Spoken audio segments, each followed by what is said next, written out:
Friends, family, classmates, faculty, this is hard.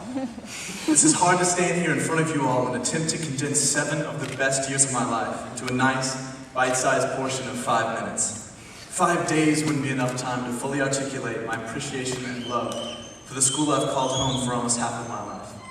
I thought about drawing inspiration from my friend Josh Lester's famous 8th grade celebration prayer, taking as much time as I needed to get my point across.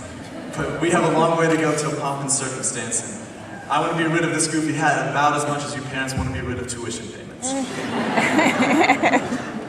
For those of you who don't know me, I'm your average, run-of-the-mill hipster.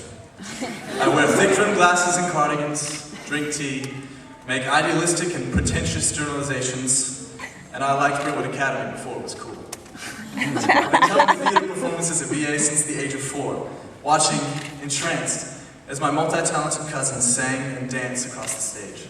Like in musicals, where everything wrong is easily remedied by an abrupt burst in song, I came to see BA as a sort of heaven on earth, the amalgamation of all the happily ever afters of the shows I had just lost myself in. The day I got my acceptance letter was one of the happiest of my life. And 4 months later, I walked into the 6th grade den armed with wrinkled khakis, a side part, boyish charm, and an extra belt. The rules of 6th grade were simple. Be respectful, get to class on time, and every girl already likes Matthew Broadbent, so there's no point in even trying. As I plodded through 6th grade, where all of my energy was focused on trying to get Mrs. Dobbins to love me more than anyone else in the class, which is exactly what everyone else was trying to do as well, I began to realize, contrary to my prior beliefs, that Brentwood Academy wasn't paradise. The carpeted floors weren't as exciting as I expected, coming from a tile-floored public school. We weren't served ambrosia and nectar in the dining hall. Everyone didn't love each other all the time. Every time I was scolded by a teacher or spoken to unkindly by a peer, I expected a group of kids led by my cousins to jump out of the woodwork with an intensely choreographed rendition of High School Musical's "We're All in This Together," which would have obviously fixed everything then and there, but sadly, that never happened.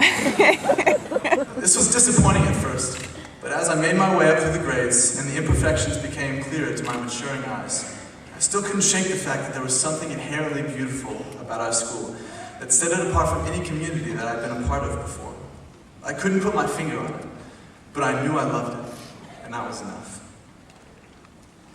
Just a few months ago, I was watching a televised masterclass given by the famous concert pianist Benjamin Zander when it finally hit me. Zander was talking about his method of ascertaining whether or not his performance was meaningful to his audience. He found his answer in their eyes, in the presence of that subtle gleam that hints at something deeper going on inside. The gleam that all at once indicates a knowledge of purpose, an appreciation for life, and the joy of living it to its full potential. The gleam that pianist looked for is what I've been seeing in my friends and teachers all these years. All around me were shining eyes. It was at my school, of all places, where I saw the most passion and excitement for life at its purest.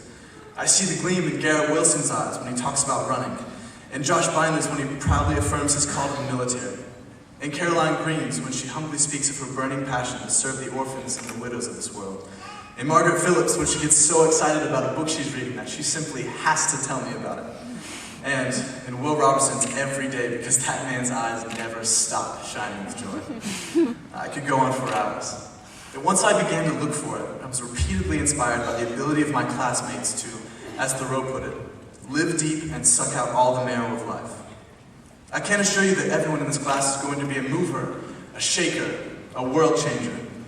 But what I can assure you is this, that these classmates of mine will take the lot God has given them, the good and the bad, and they will make it beautiful and worthwhile, and they will do it joyfully, with shining eyes. In a few minutes, my classmates and I will take a neat, organized little stroll around the floor, avoiding the puddles of uncontrollable tears, and walking to the tune of the march which is now simply referred to as Pomp and Circumstance. This title is drawn from a line in Shakespeare's Othello, which refers to a strange duality present in the military and also in our ceremony today. You see, in war, there are parades, presentations, medals of honor. That's the pomp. And there are also firefights, bombings, and and death. That is the circumstance. Right now we are sitting in a vast sanctuary of pomp, praising past achievements and looking forward to future glory. And all that is fine and good, but we must not ignore the circumstance we have on our hands. Graduating is not light and easy. It's an abrupt shift in life as we know it. This is when we dig into life, get our hands and feet dirty. From here on out, when we fall, we'll fall harder, but our victories will be all the sweeter for it. Life is raw now. There is no Brentwood filter that refines it and serves it to us on a silver platter. I cannot imagine a better preparation for what lies ahead than the last 7 years at Brentwood Academy. Not because I'm stronger and wiser than when I came as a scrawny, ignorant 6th grader, but because I now have a vigor for life that has been nurtured and refined by my teachers and my peers in a community of unbelievable love and support, for which no amount of gratitude would ever suffice. You all have put the gleam in my eyes, and with it I can celebrate the pomp and endure the circumstance with unfailing joy.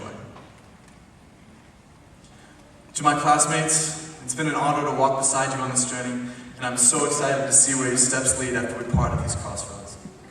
I don't know how often our paths will converge during the remainder of our fleeting time here on earth, but I hope to be proudly standing beside you all when we hear, "Well done, good and faithful servant." And with that, I want to leave you all with a verse of my dear friend, Mr. Bilbo Baggins, who would sing as we walk down from his front door. "The road goes ever on and on, down from the door where it began. Now far ahead the road has gone, and I must follow, if I can, pursuing it with eager feet until it joins some larger way, where many paths and errands meet, and whither then, I cannot say.